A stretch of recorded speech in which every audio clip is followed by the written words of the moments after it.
ტელეფონი დამუშავდა ძალიან ცუდი კავშირი იყო და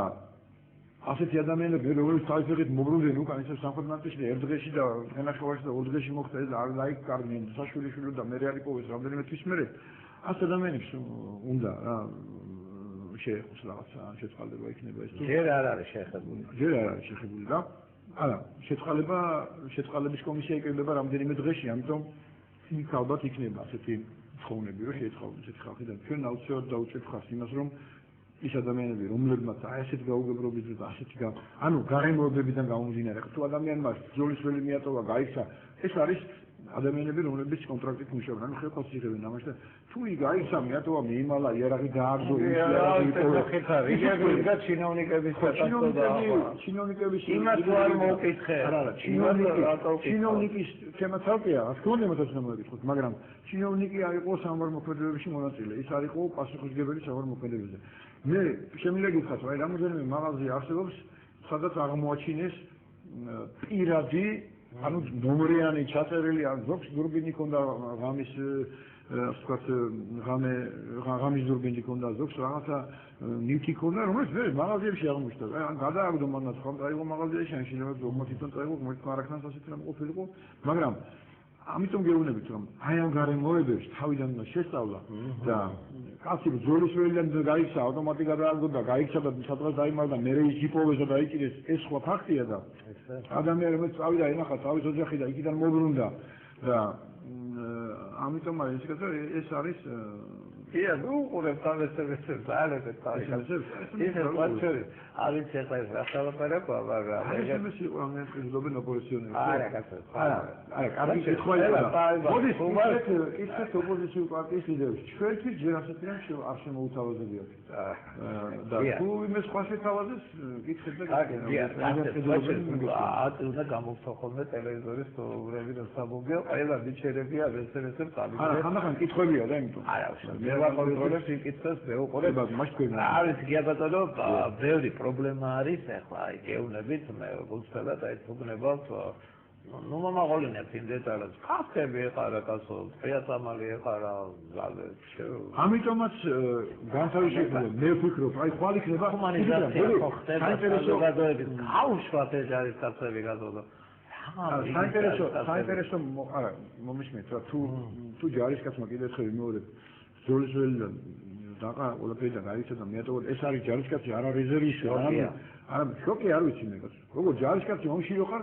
რომელი ქვეყანა და ერთი ქვეყანა დამისახელეთ სადაც ადამიანი რომელიც ბრძოლისველიდან გარბის და ყავის იარაღს და მეატოვებს თავის ნაწილს და არა ხმასაგაც ანტვერპენში დამიწერე ფაქტია 280 სადი ანტვერპენში ომიგოს არა ფაქტებინეთ ეს ანტვერპენში 280,000-მა ბრიტანელმა და ფრანგმა ჯარისკაცებმა საყარეს რა გევლებში დაიწვიეს და გოგუცეს ინგლისისაკენ კაი მასა დაჭაიდა ოჯახი დივიზიის ამიტომ გეუბნებით რა ამიტომ მე ვარ მომხრე იმისა რომ ადამიანები რომლებიც ასე ვთქვათ განსაკუთრებული გარემოებების გამო გატოვეს ადამიანებმა ასე ვთქვათ თავის სამხრეთ ნაწილს და მათ საქმე მოიყვეს გადახედული და მე ვარ მომხრე რომ უნდა ამ ხალხს რაღაც შეეროვოთ მიწა და შანსი უნდა მიწა იმის და დაბრუნდეს თავის სამხრეთ ნაწილში ძალიან კარგი ეგება რა სააკაშვილმა მოგისმენოთ აგერ თუ ეხლა შეხეისა თორმე პრესკონფერენციას აწვევთ მე მგონი ამ ამნისტიასთან დაკავშირებით და გაუშვათ ახალი წელი ეკადა თიკეთებს ეს მაყურებელი ყავს ბატონია გისმენთ დიახ ეთერში ხარ დიახ მოგესალმებით გისმენთ ქალბატონო ბატონია მაინტერესებს 260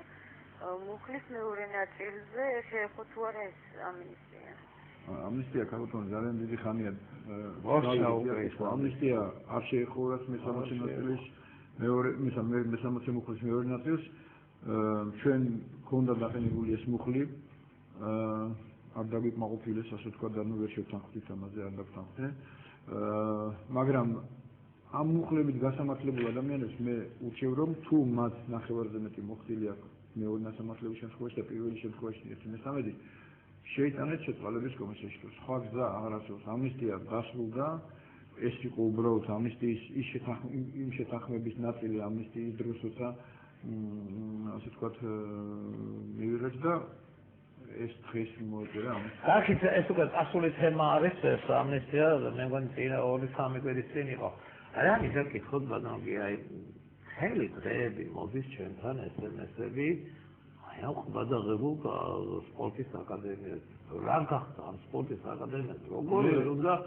შემიძლია გითხრათ ვერეთ ახლა ჩვენ დავაყენეთ საკითხი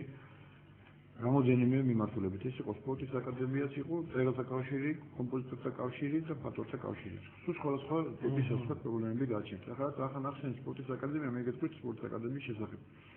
სპორტის აკადემიას აქვს გავლილი აკრედიტაცია 2012 წლამდე და აბსოლუტურად უკანონოდ შეუჩერდათ მათ ეს რატო შეუჩერდა? ხო და აი ამ რატო შეუჩერდა მე რომ მეკითხებით მე ვამბობ რა მოხდა აქედან გამომდინარე ჩვენ აი აუცილებლად დავშვით უკვე ეს საკითხი ამ საკითხზე მუშაობთ და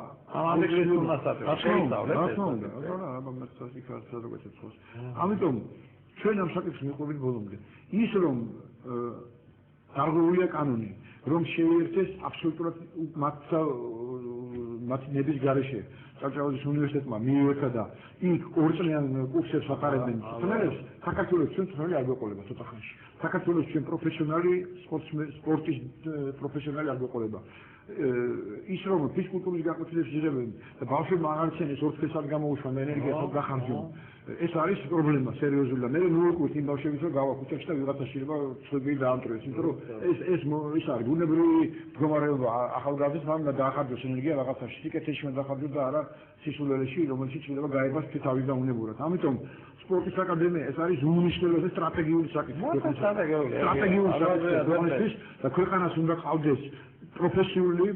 მაღალკვალიფიციური მწვრთნელები აქედან გამოდის ეს შედეგი აბა ეს შედეგები საიდან მოდის ეხლა რო გვაქვს ოლიმპიადაზე რო გვიხარია რომ მოვიპოვოთ რაღაც წარმატებები საიდან მოდის ეს საიდან კი არ ვარდება მწვრთნელები ჭირდება ამას და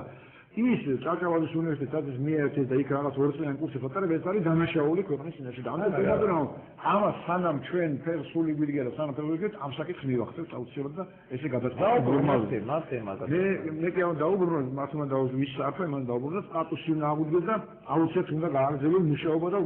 უნდა ჩამოყალიბდეს წარმატებული მწვრთნელები და თუ იქ რამე შესაძლებელია ეს მწვრთნელებმა თვითონ ძალიან კარგად იციან და თუ რაიმეა შეცვლილი ორგანიზაცია შესაძლებელი რაღაც სხვა კუთხით მოსაწოდებელი მწვრთნელები ეს სხვა თემაა პროკურატურაში არის ხო კომუნისტურ პროკურატურაში ან სასამართლოში პრობლემა გააუქმო ინსტიტუტი საერთოდ უნდა დახურო ეს ის აღალყო სასამართლო ან რომელიმე დაწესებულება ამიტომ ეს საკითხი გადასაწყვეტა რაც შეეხება მწერლებს მწერლების მდგომარეობა არის აბსოლუტურად ჩემთვის გაუგებარი ქონდა სატელეფონო საუბარი პირდაპირ გეუბნებით რომ აბსოლუტურად უკანონოდ ერევა საქმეში ბატონი ზავს ამადაშვილი და უთხარ მას და პირდაპირ დიალოგი აქვს გამოდენილი მწერალთან მე ყველა მწერალს პატივისცემ მაგრამ როდესაც მწერალთა კავშირში 450 და 500 მწერალია გაწევრიანებული და მე უნება რომ ამ ზოგიერთ მწერლებს მე არ ვცნობ როგორ მწერლებს ჯერ ვინ ის ამას ამის უფლება რომ დაადგინოს ვინ მწერალი და ვინ არა ეს ერთი მეორე ის უბრალოდ შედის ინტერესთა კონფლიქტში. როდესაც ხარ საკრებულოს თავმჯდომარე და წერალი თან თვითონ და თუ იყო შემთხვევაში თავს წერლად არა გაქვს უფლება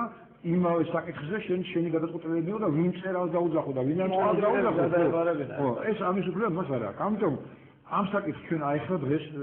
უახლოეს პერიოდში დავაყენებთ ისევ თავიდან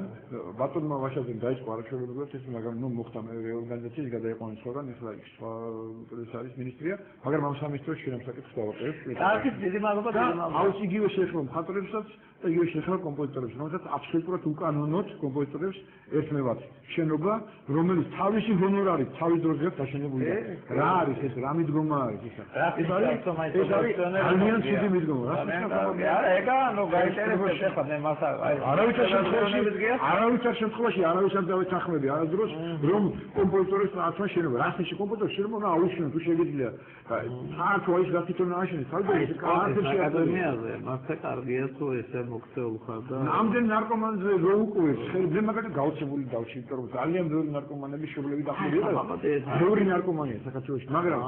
ეხლა მოდი ვეძებოთ რა გამოსავალი ამ ნარკომანები ამ